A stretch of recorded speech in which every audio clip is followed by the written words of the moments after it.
Hello viewers, আসসালামু আলাইকুম and welcome back to my channel Bangladeshi king. প্রিয় দর্শক, কেমন আছেন সবাই? আশা করছি ভালো আছেন। আলহামদুলিল্লাহ আমি ভালো আছি এবং আপনাদের সবাইকে সুস্বাগত জানাচ্ছি প্রিয় চ্যানেল বাংলাদেশি কিংয়ের আমার আজকের এপিসোডে। প্রিয় দর্শক, লন্ডনের স্টুডেন্ট ভিসা নিয়ে আজকে কিছু কথা বলবো আপনাদের সাথে, কিছু তথ্য শেয়ার করব। নতুন যে আপডেটগুলো এসেছে তার মধ্যে স্টুডেন্ট ভিসা অনেক ব্যাপক পরিবর্তন এসেছে।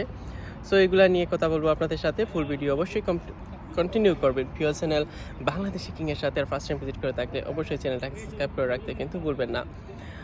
সবাই বেশি বেশি করে সাপোর্ট করবেন, যারা ভিডিওটা দেখবেন তারাই শেয়ার করবেন আশা করছি, এবং একটি করে লাইক কমেন্ট এবং শেয়ার করতে তো অবশ্যই বলবেন না।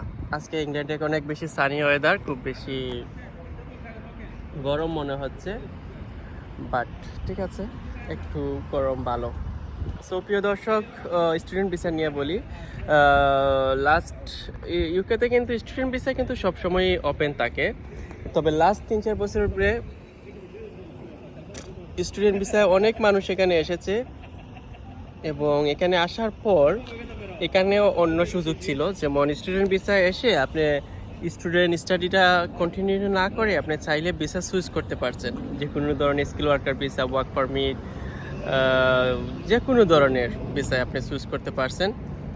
কিন্তু এখন দেখা গেছে যে এই নিয়মটা সরকার বন্ধ করে দিয়েছে। এখানে স্টুডেন্টে এসেছেন, স্টুডেন্টই থাকতে হবে, আদারওয়াইজ আপনি চাইলে কোনো ওয়ার্ক পারমিটে বা হেলথ কেয়ার ওয়ার্কার, যে কোনো ধরনের স্কিল ওয়ার্কার বিষয়ে আপনি সুইচ করতে পারবেন না। আপনি স্টাডিটাই আপনাকে কন্টিনিউ করতে হবে। হ্যাঁ, অপশন একটা আছে, সেটা হচ্ছে মেরিট রুটে যদি আপনি যান। এখানে আপনি যদি এখানের ব্রিটিশ সিটিজেনশিপ কাউকে যদি আপনি বিয়ে করেন, তাহলে তার মাধ্যমে আপনি ভিসা চেঞ্জ করতে পারবেন। আদারওয়াইজ এমনি ওয়ার্ক ভিসাতে যাওয়া, ট্রান্সফার হওয়াটা এখন সেটা সরকার বন্ধ করে দিয়েছে। কিন্তু আগে কিন্তু হিউজ পরিমাণে হয়েছে।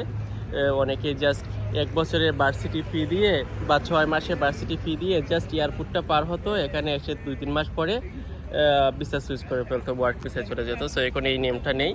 এবং ইনফ্যাক্ট যারা পিএসডাব্লিউতে আসছেন বা এবং সেই সাথে ডিপেন্ড আনার তো রাইট তো নেই, এটা তো অনেক আগে থেকে আপনি সিঙ্গেল আসতে হবে।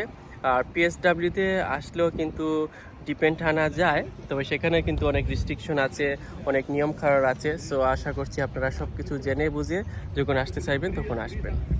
এখানে আসার পর যারা এখন এই 22শে জুলাইয়ের পর আর কি এগুলা, সো যারা পিএসডাব্লিউ কমপ্লিট করবেন, পিএসডাব্লিউ কমপ্লিট করার পর এখানে লাইক স্পন্সরশিপ যেটা বা ওয়ার্ক পারমিটে যাওয়া যেটা, সেটার নিয়মও কিন্তু অনেকটাই খোরাখুরি হয়ে গেছে, কারণ স্পন্সরশিপ অত ইজিলি পাওয়া যায় না।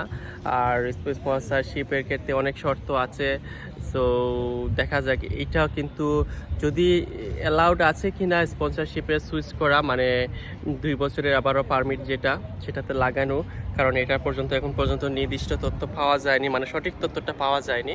এটার জন্য সবাই ওয়েট করছে, কারণ এটাকে যদি ইউকে হোম অফিস ক্যান্সেল করে যে না পিএসডাব্লিউর পর আপনি আবার ভিসা 2 বছরের পারমিট লাগাতে পারবেন না, তাহলে এটা কিন্তু অনেক বেশি মারাত্মক ক্ষতিকর একটা জিনিস। কারণ পিএসডাব্লিউ কমপ্লিট করার পর ওই মানুষটা ব্যাক যাবে তার দেশে কীভাবে? How is the possible? So প্রিয় দর্শক, এটাই ছিল আমার আজকের তথ্য, যে স্টুডেন্ট ভিসা যারা এখানে আসবেন তারা এখানে আসার পর কিন্তু আর ভিসা সুইচ করতে পারবেন না, স্টুডেন্টটাই ক্যারি অন করতে হবে।